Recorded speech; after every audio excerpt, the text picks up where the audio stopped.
Priya school fees, ಮನೆ ಬಾಡ್ಗೆ, ತಲೆ ಮೇಲೆ ಎಷ್ಟು ಜವಾಬ್ದಾರಿ ಇದೆ ಗೊತ್ತಾ?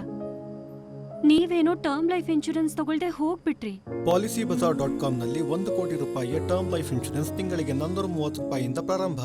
ನೀವು ಡಿಸ್ಕೌಂಟ್ ರೇಟಲ್ಲಿ ಟರ್ಮ್ ಇನ್ಶೂರೆನ್ಸ್ ಮಾಡಿಸೋಕೆ ಡಿಸ್ಕ್ರಿಪ್ಷನ್ ಹಾಗೂ ಪಿನ್ಡ್ ಕಾಮೆಂಟ್ ನಲ್ಲಿ ಕೊಟ್ಟಿರೋ ಲಿಂಕ್ ಓಪನ್ ಮಾಡಿ. ಹಾಯ್ ಫ್ರೆಂಡ್ಸ್, ಮಸ್ತ್ಮಗ.ಕಾಮ್ನ ವಿಶೇಷ ಮಿಡ್ ಡೇ ಪೊಲಿಟಿಕಲ್ ಬುಲೆಟಿನ್ಗೆ ಸ್ವಾಗತ. ನಾನು ಅಮರ್ ಪ್ರಸಾದ್. ಚುನಾವಣಾ ಫಲಿತಾಂಶದ ಬಗ್ಗೆ ಭವಿಷ್ಯವಾಣಿ ನುಡಿದು ಬಿಜೆಪಿಗೆ ಪೂರ್ಣ ಬಹುಮತ ಸಿಗುತ್ತೆ ಅಂತ ಹೇಳಿದ್ದ ಪೊಲಿಟಿಕಲ್ ಸ್ಟ್ರಾಟಜಿಸ್ಟ್ ಪ್ರಶಾಂತ್ ಕಿಶೋರ್ ಈಗ ತಮ್ಮ ಪ್ರಿಡಿಕ್ಷನ್ ಸುಳ್ಳಾಗಿದೆ ಅಂತ ಒಪ್ಕೊಂಡಿದ್ದಾರೆ. 20%ಗಳ ದೊಡ್ಡ ಮಾರ್ಜಿನಲ್ಲಿ ನನ್ನ ಅಂದಾಜುಗಳು ತಪ್ಪಾಗಿವೆ ಅಂತ ಪ್ರಶಾಂತ್ ಕಿಶೋರ್ ಹೇಳಿದ್ದಾರೆ. ಅದರಲ್ಲಿ ಈಗೋ ಮಾಡ್ಕೊಳ್ಳೋದೇನೂ ಇಲ್ಲ, ತಪ್ಪಾಗಿರೋದು ಹೌದು ಅಂತ ಒಪ್ಕೊಂಡಿದ್ದಾರೆ. ಅಷ್ಟೇ ಅಲ್ಲ, ಇನ್ಮುಂದೆ ಎಲೆಕ್ಷನ್ಗಳಲ್ಲಿ ಸೀಟ್ಗಳನ್ನು ನಾನು ಪ್ರಿಡಿಕ್ಟ್ ಮಾಡೋದೇ ಇಲ್ಲ. ನಾನು ಹೇಳಿದ್ದೆಲ್ಲ ಸರಿಯಾಗಿದೆ. ಮೋದಿ ಮತ್ತೆ ಅಧಿಕಾರಕ್ಕೆ ಬರ್ತಾರೆ, ದೊಡ್ಡ ಪ್ರಮಾಣದ ಸಿಟ್ಟೇನಿಲ್ಲ, ಅಸಹನೆ ಇದೆ, ಬಟ್ ವೈಡ್ ಸ್ಪ್ರೆಡ್ ಸಿಟ್ಟು ಅವ್ರ ಮೇಲೆ ಇಲ್ಲ ಅಂತೆಲ್ಲ ಹೇಳಿದ್ದೆ. ಅದೆಲ್ಲ ಸರಿಯಾಗಿದೆ. ನಾನು ಸೀಟ್ ಹೇಳಿಲ್ಲ ಅಂದಿದ್ರೆ ಪ್ರಾಬ್ಲಮೇ ಇರ್ತಾ ಇರಲಿಲ್ಲ ಅಂತ ಪ್ರಶಾಂತ್ ಕಿಶೋರ್ ಹೇಳಿದ್ದಾರೆ. ಯಾಕಂದ್ರೆ ಚುನಾವಣಾ ಫಲಿತಾಂಶಕ್ಕೂ ಮುಂಚೆ ಪ್ರಶಾಂತ್ ಕಿಶೋರ್ ಈ ಬಾರಿ ಬಿಜೆಪಿ 2019ರ ಪರ್ಫಾರ್ಮೆನ್ಸ್ ಅನ್ನ ರಿಪೀಟ್ ಮಾಡುತ್ತೆ, ಸುಮಾರು 300 ಸೀಟ್ಗಳನ್ನು ಪಡ್ಕೊಂಡು ಸಿಂಗಲ್ ಮೆಜಾರಿಟಿ ಪಕ್ಷವಾಗಿ ಹೊರಹೊಮ್ಮುತ್ತೆ ಅಂತ ಹೇಳಿದರು. ಜೊತೆಗೆ ತಮ್ಮ ವಿರೋಧಿಗಳಿಗೂ ಟಾಂಟ್ ಕೊಟ್ಟಿದ್ದ ಪ್ರಶಾಂತ್ ಕಿಶೋರ್ ಜೂನ್ 4ಕ್ಕೆ ಎಲ್ಲರೂ ಕೂಡ ನೀರು ಕುಡಿದು ಚೆನ್ನಾಗಿ ಹೈಡ್ರೇಟ್ ಆಗಿರಿ ಅಂತ ಹೇಳಿದರು. ಆದರೆ ಅವರ ಪ್ರಿಡಿಕ್ಷನ್ ಮಿಸ್ ಆಗಿ ಬಿಜೆಪಿ 240 ಸೀಟ್ಗಳನ್ನು ಮಾತ್ರ ಪಡೆದಿದೆ. 2019ರ ಚುನಾವಣೆಗಿಂತ 20% ಕಮ್ಮಿ ಸೀಟ್ಗಳಲ್ಲಿ ಗೆಲುವನ್ನು ಕಂಡಿದೆ.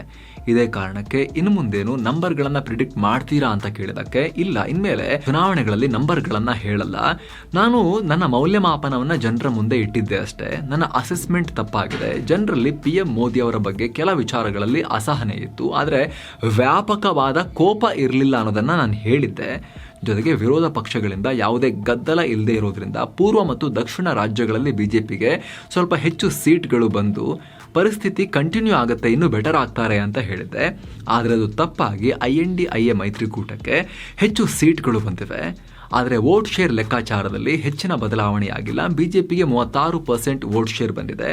ಇದು ಕಳೆದ ಬಾರಿಯ ಚುನಾವಣೆಗಿಂತ 0.7% ಅಷ್ಟೇ ಕಮ್ಮಿ. ಲಾಸ್ಟ್ ಟೈಮ್ನಷ್ಟೇ ವೋಟನ್ನು ಪಡ್ಕೊಂಡಿದ್ದಾರೆ, ಆದರೆ ಸೀಟ್ ಆಗಿ ಕನ್ವರ್ಟ್ ಆಗಿಲ್ಲ ಅಂತ ಹೇಳಿದ್ದಾರೆ. ಇನ್ನು ಒಬ್ಬ ಸ್ಟ್ರಾಟಜಿಸ್ಟ್ ಆಗಿ ನಾನು ನಂಬರ್ಗಳನ್ನು ಹೇಳಬಾರ್ದಾಗಿತ್ತು. ನಾನು ಈ ಮೊದಲು ಈ ಕೆಲಸ ಮಾಡಿರಲಿಲ್ಲ. ಕಳೆದ 2 ವರ್ಷಗಳಲ್ಲಿ ನಾನು ಸಂಖ್ಯೆಗಳನ್ನು ಪ್ರಿಡಿಕ್ಷನ್ ಮಾಡೋ ತಪ್ಪನ್ನು ಮಾಡಿದ್ದೇನೆ. ಪಶ್ಚಿಮ ಬಂಗಾಳ ಚುನಾವಣೆಯಲ್ಲಿ ಹಾಗೂ ಈ ಲೋಕಸಭಾ ಚುನಾವಣೆಯಲ್ಲಿ ನಾನು ನಂಬರ್ಗಳನ್ನು ಹೇಳಿದ್ದೆ. ಆದರೆ ಪಶ್ಚಿಮ ಬಂಗಾಳ ಚುನಾವಣೆಯಲ್ಲಿ ನಂದು ಸರಿಯಾಗಿತ್ತು, ಆದರೆ ಲೋಕಸಭಾ ಚುನಾವಣೆಯಲ್ಲಿ ಈ ಸಲ ರಾಂಗ್ ಆಗಿದೆ ಅಂತ ಹೇಳಿದ್ದಾರೆ. ಆದರೆ ನಂಬರ್ಗಳನ್ನು ಬದಿಗಿಟ್ಟು ನೋಡಿದ್ರೆ ತಾವು ಹೇಳಿದ್ದಕ್ಕಿಂತ ಹೆಚ್ಚಿನ ಬದಲಾವಣೆ ಆಗಿಲ್ಲ ಅಂತ ಹೇಳಿದ್ದಾರೆ.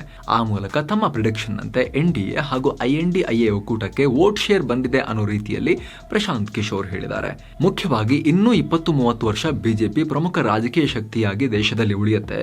ಮೋದಿ ವಾಪಸ್ ಬಂದಿದ್ದಾರೆ, NDA ಸರ್ಕಾರ ವಾಪಸ್ ಬಂದಿದೆ, ಬಿಜೆಪಿ ಈಗಲೂ ನಂಬರ್ 1 ಪಾರ್ಟಿಯಾಗೇ ಉಳಿದಿದೆ ಅಂತ ಹೇಳಿದ್ದಾರೆ. ಇನ್ನು ಕಾಂಗ್ರೆಸ್ ನಾಯಕ ರಾಹುಲ್ ಗಾಂಧಿ ಅವರ ಬಗ್ಗೆ ಮಾತನಾಡಿರೋ PK, ಕಾಂಗ್ರೆಸ್ ಈ ಬಾರಿ ಪರ್ಫಾರ್ಮೆನ್ಸ್ ಅನ್ನ ಇಂಪ್ರೂವ್ ಮಾಡಿಕೊಂಡಿರೋದು ಬ್ರ್ಯಾಂಡ್ ರಾಹುಲ್ ಗಾಂಧಿಯ ಪುನರುಜ್ಜೀವನ ಅಲ್ಲ. ಇದರಿಂದ ಸಾಮಾನ್ಯ ಜನರಲ್ಲಿ ಕಾಂಗ್ರೆಸ್ ಕೊಡಿ ರಾಹುಲ್ರ ವರ್ಚಸ್ ಜಾಸ್ತಿ ಆಗಿದೆ ಅನ್ನೋದು ನನಗನ್ನಿಸ್ತಾ ಇಲ್ಲ. ಅವರ ಬೆಂಬಲಿಗರು, ಮತದಾರರು ಹಾಗೂ ಪಕ್ಷದ ಕಾರ್ಯಕರ್ತರಲ್ಲಷ್ಟೇ ಒಳ್ಳೆ ಅಭಿಪ್ರಾಯ ಮೂಡಿರಬಹುದು. ಕಾಂಗ್ರೆಸ್ ಪಕ್ಷವನ್ನ ಗೆಲುವಿನ ದಡ ತಲುಪಿಸೋಕೆ ರಾಹುಲ್ರಿಂದ ಸಾಧ್ಯ ಅನ್ನೋ ಕಾನ್ಫಿಡೆನ್ಸ್ ಅವರ ಪಕ್ಷದ ಕಾರ್ಯಕರ್ತರಿಗೆ ಬಂದಿದೆ ಅಂತ ಹೇಳಿದ್ದಾರೆ. ಅಲ್ಲದೆ ಫೇಲ್ ಆಗ್ತಾನೆ ಅಂದುಕೊಂಡಿದ್ದ ವಿದ್ಯಾರ್ಥಿ 60% ಮಾರ್ಕ್ಸ್ ತಗೊಂಡ್ರೆ ಖುಷಿ ಆಗುತ್ತೆ, ಆದರೆ 90% ತಗೋಬೇಕಾಗಿದ್ದ ಸ್ಟೂಡೆಂಟ್ 70% ತಗೊಂಡ್ರೆ ಡಿಸಪಾಯಿಂಟ್ ಆಗುತ್ತೆ. ರಾಹುಲ್ ಮತ್ತು ಮೋದಿ ಕೇಸ್ನಲ್ಲಿ ಅದೇ ರೀತಿಯಾಗಿದೆ ಅಂತ ಹೇಳಿದ್ದಾರೆ. ಅಷ್ಟು ಮಾತ್ರ ಅಲ್ಲ, PK ಮುಂದುವರೆದು ಕಾಂಗ್ರೆಸ್ನ ಇತಿಹಾಸದಲ್ಲೇ ಇದು 3ನೇ ಅತ್ಯಂತ ಕೆಟ್ಟ ಸೋಲು. ಅಲ್ಲದೆ 99 ಸೀಟ್ ಗೆದ್ದಿದ್ದು ದೊಡ್ಡ ಕಂಬ್ಯಾಕ್ ಏನೂ ಅಲ್ಲ. 1977ರಲ್ಲಿ ಇಂದಿರಾ ಗಾಂಧಿ ಅಧಿಕಾರ ಕಳ್ಕೊಂಡಾಗಲೂ ಕೂಡ ಕಾಂಗ್ರೆಸ್ಗೆ 154 ಸೀಟ್ ಬಂದಿತ್ತು. ಹೀಗಾಗಿ ಇದು ಕಾಂಗ್ರೆಸ್ನ ದೊಡ್ಡ ಪುನರುಜ್ಜೀವನ ಅಲ್ಲ, ಅವರಿಗೆ ಇನ್ನೂ ಚಾನ್ಸ್ ಇದೆ ಅನ್ನೋದನ್ನಷ್ಟೇ ಈ ರಿಸಲ್ಟ್ ತೋರಿಸಿದೆ ಅಂತ ಹೇಳಿದ್ದಾರೆ. ಏನು ಸಮ್ಮಿಶ್ರ ಸರ್ಕಾರದ ಸ್ಥಿರತೆ ಬಗ್ಗೆ ಮಾತನಾಡಿರೋ ಪ್ರಶಾಂತ್ ಕಿಶೋರ್, ನರೇಂದ್ರ ಮೋದಿ ಅವರಿಗೆ ಸಮ್ಮಿಶ್ರ ಸರ್ಕಾರ ಅಂತೇನು ಪ್ರಾಬ್ಲಮ್ ಆಗಲ್ಲ, ಮ್ಯಾನೇಜ್ ಮಾಡ್ಕೊಳ್ತಾರೆ, ಅವರು ಎಕ್ಸ್ಪೀರಿಯನ್ಸ್ ಇದೆ, ದೊಡ್ಡ ಸುಧಾರಣೆಗಳಿಗೇನು ಪ್ರಾಬ್ಲಮ್ ಆಗಲ್ಲ. 90ರ ದಶಕದಲ್ಲಿ PV ನರಸಿಂಹರಾವ್ ಅವರಿಗೆ ಮೈನಾರಿಟಿ ಗವರ್ಮೆಂಟ್ ಇದ್ದೇನೆ ಅವರು ಸುಧಾರಣೆಗಳನ್ನ ಜಾರಿಗೆ ತಂದಿದ್ರು. ಈಗ ಆಲ್ರೆಡಿ ಎನ್ಡಿಎನಲ್ಲಿ ಹಲವು ಬದಲಾವಣೆಗಳಾಗ್ತಾ ಇವೆ. ಪಿಎಂ ಮೋದಿ ತಮ್ಮ ಮೊದಲ ಭಾಷಣದಲ್ಲಿ ಬಿಜೆಪಿ ಗೆಲುವಿಗಿಂತ ಎನ್ಡಿಎ ಗೆಲುವಿಗೆ ಹೆಚ್ಚಿನ ಒತ್ತು ಕೊಟ್ಟು ಮಾತನಾಡಿದ್ದಾರೆ. ಹಾಗೆ ಚಂದ್ರಬಾಬು ನಾಯ್ಡು ಆಗಲಿ ನಿತೀಶ್ ಕುಮಾರ್ ಆಗಲಿ ಎನ್ಡಿಎ ಮೇಲೆ ಹಿಡಿತ ಸಾಧಿಸೋ ಚಾನ್ಸಸ್ ಇಲ್ಲ, ಎನ್ಡಿಎ ಬಿಟ್ಟು ಹೋದ್ರೂ ಅವರು ಸರ್ಕಾರ ರಚಿಸೋ ಸಾಧ್ಯತೆ ಇಲ್ಲ ಅಂತ ಹೇಳಿದ್ದಾರೆ. ಅವರು INDA ಕೂಟಕ್ಕೆ ಹೋದ್ರೂ ಕೂಡ ಸರ್ಕಾರ ಮಾಡೋ ಸಾಧ್ಯತೆ ಕಾಣಿಸ್ತಾ ಇಲ್ಲ ಅಂತ ಪ್ರಶಾಂತ್ ಕಿಶೋರ್ ಹೇಳಿದ್ದಾರೆ. ಏನೋ ಭಾನುವಾರ ಪ್ರಧಾನಿ ನರೇಂದ್ರ ಮೋದಿ ಅವರ ಪ್ರಮಾಣ ವಚನ ಸಮಾರಂಭದಲ್ಲಿ 7 ನೆರೆ ರಾಷ್ಟ್ರಗಳ ನಾಯಕರು ಭಾಗವಹಿಸುವುದು ಆಲ್ಮೋಸ್ಟ್ ಕನ್ಫರ್ಮ್ ಆಗಿದೆ. ಬಾಂಗ್ಲಾ ಪ್ರಧಾನಿ ಶೇಖ್ ಹಸೀನಾ, ಮಾಲ್ಡೀವ್ಸ್ ಅಧ್ಯಕ್ಷ ಮೊಹಮ್ಮದ್ ಮೊಯಿಜು, ಲಂಕಾ ಅಧ್ಯಕ್ಷ ರನಿಲ್ ವಿಕ್ರಮಸಿಂಘೆ, ಸೆಷಲ್ಸ್ ಉಪಾಧ್ಯಕ್ಷ ಅಹಮದ್ ಆಸಿಫ್, ಮಾರಿಷಸ್ ಪ್ರಧಾನಿ ಪ್ರವೀಣ್ ಕುಮಾರ್ ಜುಗ್ನೌತ್, ನೇಪಾಳ ಪ್ರಧಾನಿ ಪುಷ್ಪ ಕಮಲ್ ದಹಲ್ ಹಾಗೂ ಭೂತಾನ್ ಪ್ರಧಾನಿ ಶೆರಿಂಗ್ ತೊಗ್ಬೆ ಭಾಗವಹಿಸುತ್ತಾರೆ ಅನ್ನೋ ಮಾಹಿತಿ ಬಂದಿದೆ. ಪ್ರಮಾಣ ವಚನದ ನಂತರ ಈ ನಾಯಕರು ಭಾನುವಾರ ಸಂಜೆ ರಾಷ್ಟ್ರಪತಿ ಭವನದಲ್ಲಿ ದ್ರೌಪದಿ ಮುರ್ಮು ಅವರು ಆಯೋಜನೆ ಮಾಡಿರೋ ಔತಣಕೂಟದಲ್ಲಿ ಭಾಗವಹಿಸುತ್ತಾರೆ. ಅಂದಹಾಗೆ ಭಾರತದ ನೇಬರ್ಹುಡ್ ಫಸ್ಟ್ ಪಾಲಿಸಿ ಹಾಗೂ ಸಾಗರ್ ಅಂದರೆ ಹಿಂದೂ ಮಹಾಸಾಗರ ಪ್ರದೇಶದಲ್ಲಿ ಎಲ್ಲರಿಗೂ ಭದ್ರತೆ ಹಾಗೂ ಬೆಳವಣಿಗೆ ಅನ್ನೋ ವಿಷನ್ ಅಡಿಯಲ್ಲಿ ನೆರೆಯ ದೇಶಗಳ ನಾಯಕರಿಗೆ ಆದ್ಯತೆ ಕೊಡಲಾಗಿದೆ ಅಂತ ವಿದೇಶಾಂಗ ಇಲಾಖೆ ಹೇಳಿದೆ. ಬಾಂಗ್ಲಾ ಪ್ರಧಾನಿ ಹಾಗೂ ಸೆಷಲ್ಸ್ ಉಪಾಧ್ಯಕ್ಷರು ಶನಿವಾರವೇ ಭಾರತಕ್ಕೆ ಬರ್ತಾರೆ. ಕಾರ್ಯಕ್ರಮದ ನಂತರ ಪಿಎಂ ಮೋದಿ ಈ ನಾಯಕರೊಂದಿಗೆ ದ್ವಿಪಕ್ಷೀಯ ಮಾತುಕತೆ ನಡೆಸೋ ಬಗ್ಗೆ ಯಾವುದೇ ಮಾಹಿತಿ ಈ ಕ್ಷಣಕ್ಕೆ ಲಭ್ಯ ಆಗಿಲ್ಲ. ಇನ್ನು ಪ್ರಮಾಣ ವಚನಕ್ಕೆ ಮುನ್ನ ಪಿಎಂ ಮೋದಿ ಮಹಾತ್ಮ ಗಾಂಧಿಯವರ ಸಮಾಧಿ ಸ್ಥಳವಾದ ರಾಜ್ ಘಾಟ್ಗೆ ಭೇಟಿ ನೀಡಿ ಗೌರವ ಅರ್ಪಿಸುತ್ತಾರೆ ಅಂತ ಗೊತ್ತಾಗಿದೆ. ಜೊತೆಗೆ ಪ್ರಮಾಣ ವಚನ ಕಾರ್ಯಕ್ರಮದ ನಂತರ ಎಲ್ಲ ಎನ್ಡಿಎ ಸಂಸದರು ಬಿಜೆಪಿ ಅಧ್ಯಕ್ಷ ಜೆಪಿ ನಡ್ಡಾ ನಿವಾಸದಲ್ಲಿ ಔತಣಕೂಟದಲ್ಲಿ ಭಾಗವಹಿಸಲಿದ್ದಾರೆ. ಇನ್ನು ಶುಕ್ರವಾರ ಸರ್ಕಾರ ರಚನೆಗೆ ಅವಕಾಶ ಕೋರಿ ಪಿಎಂ ಮೋದಿ ರಾಷ್ಟ್ರಪತಿ ದ್ರೌಪದಿ ಮುರ್ಮು ಅವರನ್ನ ಭೇಟಿಯಾಗಿದ್ರು. ಈ ವೇಳೆ ರಾಷ್ಟ್ರಪತಿ ದ್ರೌಪದಿ ಮುರ್ಮು ಪ್ರಧಾನಿ ನರೇಂದ್ರ ಮೋದಿ ಅವರಿಗೆ ಸಿಹಿ ಮೊಸರನ್ನ ತಿನ್ನಿಸಿದ್ರು. ಈ ಫೋಟೋ ಈಗ ವೈರಲ್ ಆಗಿದೆ. ಮತ್ತೊಂದು ಕಡೆ INDIA ಒಕ್ಕೂಟದಿಂದ ಜೆಡಿಯು ನಾಯಕ ನಿತೀಶ್ ಕುಮಾರ್ ಅವರಿಗೆ ಬನ್ನಿ ಬಿಜೆಪಿ ಜೊತೆಗೆ ಹೋಗಬೇಡಿ, ನಿಮಗೆ ಪಿಎಂ ನಾವೇ ಮಾಡ್ಬಿಡ್ತೀವಿ, ಪ್ರಧಾನಿ ಮಾಡ್ಬಿಡ್ತೀವಿ ಬನ್ನಿ ಅಂತ ಕರೆದಿದ್ರು ಅಂತ ಜೆಡಿಯು ಹೇಳಿದೆ.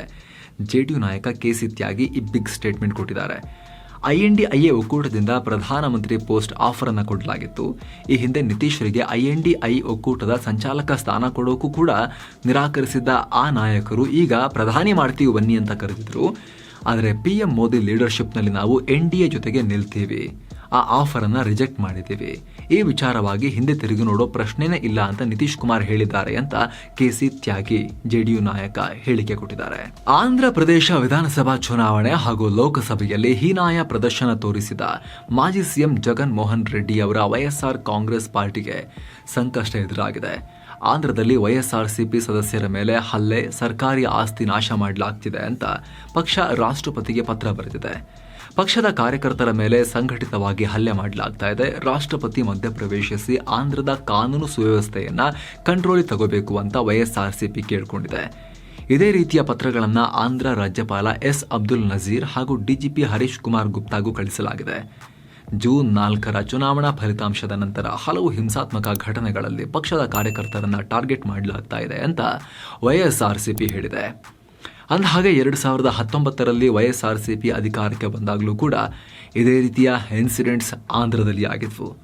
ಖುದ್ದು ಜಗನ್ ಸರ್ಕಾರ ಚಂದ್ರಬಾಬು ನಾಯ್ಡು ನಿವಾಸದ ಬಳಿ ಇದ್ದ ಪ್ರಜಾವೇದಿಕೆಯನ್ನ ನೆಲಸಮ ಮಾಡಿತ್ತು. ಏನೋ ಇದೇ ವೇಳೆ ಜೈರಾಮ್ ರಮೇಶ್ ಶನಿವಾರದ ಕಾಂಗ್ರೆಸ್ ವರ್ಕಿಂಗ್ ಕಮಿಟಿ ಮೀಟಿಂಗ್ ಇರೋ ಬಗ್ಗೆ ಅನೌನ್ಸ್ ಮಾಡಿದ್ರು. ಈ ಮೀಟಿಂಗ್ ನಲ್ಲಿ ಕಾಂಗ್ರೆಸ್ ಪ್ರಮುಖ ನಿರ್ಧಾರವನ್ನ ತಗೊಂಡಿದೆ. ಚುನಾವಣೆ ನಂತರವೂ ಯಾತ್ರೆ ಫಾರ್ಮುಲಾ ಕಂಟಿನ್ಯೂ ಮಾಡೋಕೆ ಮುಂದಾಗಿರೋ ಕಾಂಗ್ರೆಸ್ UPಯಲ್ಲಿ INDIA ಮೈತ್ರಿಕೂಟದ ಪರ್ಫಾರ್ಮೆನ್ಸ್ ನಿಂದ ಖುಷಿಯಾಗಿ ರಾಜ್ಯದಲ್ಲಿ ಧನ್ಯವಾದ ಯಾತ್ರೆ ಮಾಡ್ತೀವಿ ಅಂತ ಅನೌನ್ಸ್ ಮಾಡಿದ್ದಾರೆ.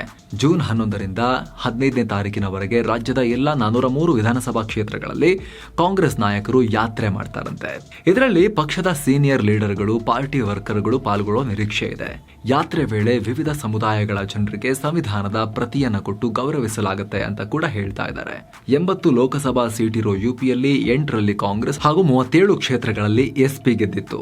ಈ ಮೊಮೆಂಟಮ್ಗೆ ಇನ್ನಷ್ಟು ಬೂಸ್ಟ್ ಕೊಡೋಕೆ, ಈ ಮೊಮೆಂಟಮ್ ಅನ್ನ ಕ್ಯಾರಿ ಮಾಡೋಕೆ ಕಾಂಗ್ರೆಸ್ ಪ್ಲಾನ್ ಮಾಡಿದೆ. ಇನ್ನು ಶನಿವಾರ ಸಂಜೆ ಪಾರ್ಲಿಮೆಂಟ್ನ ಸೆಂಟ್ರಲ್ ಹಾಲ್ನಲ್ಲಿ ಕಾಂಗ್ರೆಸ್ ಪಾರ್ಲಿಮೆಂಟರಿ ಪಾರ್ಟಿಯ ಮೀಟಿಂಗ್ ನಡೆಯಲಿದ್ದು, ಹೊಸದಾಗಿ ಚುನಾಯಿತರಾಗಿರೋ ಲೋಕಸಭಾ ಹಾಗೂ ರಾಜ್ಯಸಭಾ ಸದಸ್ಯರು ಇದರಲ್ಲಿ ಪಾಲ್ಗೊಳ್ತಾರೆ. ಕಾಂಗ್ರೆಸ್ ಕಾರ್ಯಕಾರಿಣಿ ಸಭೆ ಸಭೆಯಲ್ಲಿ ಸಿಎಂ ಸಿದ್ದರಾಮಯ್ಯ ಹಾಗೂ ಡಿಸಿಎಂ ಡಿಕೆ ಶಿವಕುಮಾರ್ ಕೂಡ ಪಾಲ್ಗೊಳ್ತಾರೆ ಅನ್ನೋ ಮಾಹಿತಿ ಬಂದಿದೆ.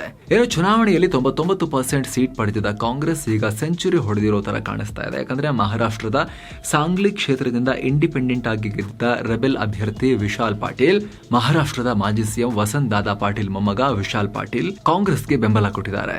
ಗುರುವಾರ ವಿಶಾಲ್ ಪಾಟೀಲ್ ಕಾಂಗ್ರೆಸ್ ಅಧ್ಯಕ್ಷ ಮಲ್ಲಿಕಾರ್ಜುನ ಖರ್ಗೆಗೆ ಬೆಂಬಲ ಪತ್ರವನ್ನ ಕೊಟ್ಟಿದ್ದಾರೆ. ಇನ್ನು ಶುಕ್ರವಾರ ಎನ್ಡಿಎ ಮೀಟಿಂಗ್ ನಡೆದ ಬೆನ್ನಲ್ಲೇ ಕಾಂಗ್ರೆಸ್ ಎನ್ಡಿಎ ಮೈತ್ರಿಕೂಟವನ್ನ ಟೀಕಿಸಿದೆ. ಇದು ನಿತೀಶ್ ಕುಮಾರ್ ಹಾಗೂ ಚಂದ್ರಬಾಬು ನಾಯ್ಡು ಮೇಲೆ ಡಿಪೆಂಡ್ ಆಗಿರೋ ಒಕ್ಕೂಟ ಅಂತ ಕಾಲೆಳೆದಿದೆ. ಪ್ರಧಾನಿ ಮೋದಿ ಅವರನ್ನ 1/3 ಪ್ರೈಮ್ ಮಿನಿಸ್ಟರ್ ಅಂದ್ರೆ 3/1 ಪ್ರಧಾನಿ ಅಂತ ಹೇಳಿದೆ.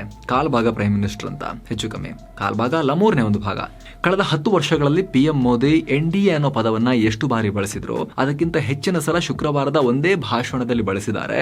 ದೇಶದ ಸಂವಿಧಾನವನ್ನ ಅವರು ಹಣೆಗೆ ಒತ್ತಿಕೊಂಡಿದ್ದೆಲ್ಲ ಡ್ರಾಮಾ. ಕಳೆದ 10 ವರ್ಷಗಳಲ್ಲಿ ಇದೇ ಸಂವಿಧಾನದ ಮೇಲೆ ಅವರು ಹಲವು ದಾಳಿಗಳನ್ನ ಮಾಡಿದ್ದಾರೆ ಅಂತ ಕಾಂಗ್ರೆಸ್ ಜನರಲ್ ಸೆಕ್ರೆಟರಿ ಜಯರಾಮ್ ರಮೇಶ್ ಟೀಕೆ ಮಾಡಿದ್ದಾರೆ. ಏನೋ ತಮಿಳುನಾಡು ಬಿಜೆಪಿಯಲ್ಲಿ ಇದೀಗ ಅಸಮಾಧಾನ ಭೋಗಿಲೆದ್ದಿರೋ ತರ ಕಾಣಿಸ್ತಾ ಇದೆ.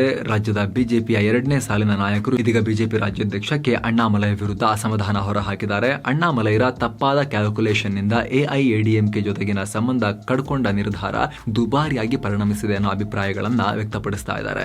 ಹೆಸರು ಹೇಳೋಕೆ ಇಚ್ಛಿಸದ ಸೀನಿಯರ್ ಲೀಡರ್ ಒಬ್ರು ಈ ರೀತಿಯೆಲ್ಲ ಹೇಳಿಕೆ ಕೊಟ್ಟಿದ್ದಾರೆ ಅಂತ ಹೇಳ್ತಾ ಇದ್ದಾರೆ. ಆದ್ರೆ ಅದೇನು ಎಫೆಕ್ಟ್ ಆಗೋ ಲಕ್ಷಣ ಕಾಣಿಸ್ತಾ ಇಲ್ಲ. ಯಾಕಂದ್ರೆ ಪಾರ್ಲಿಮೆಂಟ್ ನ ಸೆಂಟ್ರಲ್ ಹಾಲ್ ನಲ್ಲಿ ಭಾಷಣ ಮಾಡಿದ ನರೇಂದ್ರ ಮೋದಿ ಅವರು ತಮಿಳುನಾಡಿನ ಬಿಜೆಪಿ ಘಟಕಕ್ಕೆ ವಿಶೇಷ ಅಭಿನಂದನೆ, ನಮ್ಮ ವೋಟ್ ಶೇರ್ ತುಂಬಾ ವೇಗವಾಗಿ ಜಾಸ್ತಿ ಆಗಿದೆ ಅಂತ, ಬಿಜೆಪಿ ವೋಟ್ ಶೇರ್ 11% ರೀಚ್ ಆಗಿದ್ದಕ್ಕೆ ಅಭಿನಂದನೆಯನ್ನ ಕೊಟ್ಟಾಗಿದೆ. ಇನ್ನು ಮುಂದಿನ ದಿಲ್ಲಿ ವಿಧಾನಸಭಾ ಚುನಾವಣೆಯಲ್ಲಿ ಐಎನ್ಡಿಐಎ ಕೂಟ ಇರಲ್ಲ ಅನ್ನೋದು ಸ್ಪಷ್ಟ ಆಗಿದೆ. ಯಾಕಂದ್ರೆ ಕಾಂಗ್ರೆಸ್ ಜೊತೆಗೆ ಮೈತ್ರಿಕೂಟದಿಂದ ನಾವು ಸ್ಪರ್ಧೆ ಮಾಡಲ್ಲ ಅಂತ ಆಮ್ ಆದ್ಮಿ ಪಾರ್ಟಿ ಹೇಳಿದೆ.